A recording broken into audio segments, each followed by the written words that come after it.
আরবি করলে হয় মুহাম্মদ। আমরা জানি আমাদের নবীর নাম ছিল মুহাম্মদ। মুখ খুলে বলেন আল্লাহু আকবার। ও হিন্দু ভাইরা, তোফানি আমাদের এই সম্মেলন থেকে আমি তোমাদেরকে দ্বীনের দাওয়াত দিচ্ছি। আজও হকের দাওয়াতের প্রতি আসো, আর অন্ধকারের পথে থেকো না।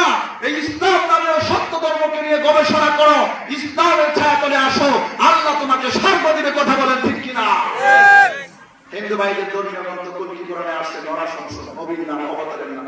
বাবার নামের ব্যাপারে বলা হয়েছে কলিযুগের কলকি অবতারের বাবার নাম হবে বিষ্ণু যশা। বিষ্ণু যশা সংস্কৃত ভাষা, যার বাংলা হলো মালিকের দাস, আরবি হলো আব্দুল্লাহ। চিল্লায়ে কোন আল্লাহু আকবার। মার নামের ব্যাপারে বলা হয়েছে মার নাম হবে সুমতি। সুমতি হলো আপনার নিরাপদ, আরবি হলো আমিনা। কন্যা সুবহানাল্লাহ। তো আমাদের নবীর সাথে মিলে না মিলে না?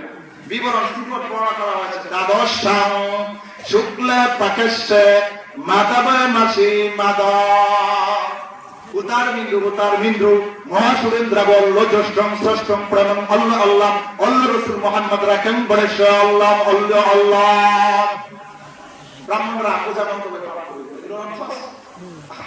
ইসলাম কিন্তু সত্য ধর্ম, তাদের ধর্মীয় গ্রন্থ দিয়ে বলুন কথা বলা হয়েছে কলিযুগের প্রতিষ্ঠাতা তিনি শেষ জামানায় আসবেন। তিনি ঘোড়ার পিঠে আরোহণ করে দুই হাতে তরবারি নিয়ে অসুরকে দমন করবেন। চিল্লায়ে কোন আল্লাহু আকবার।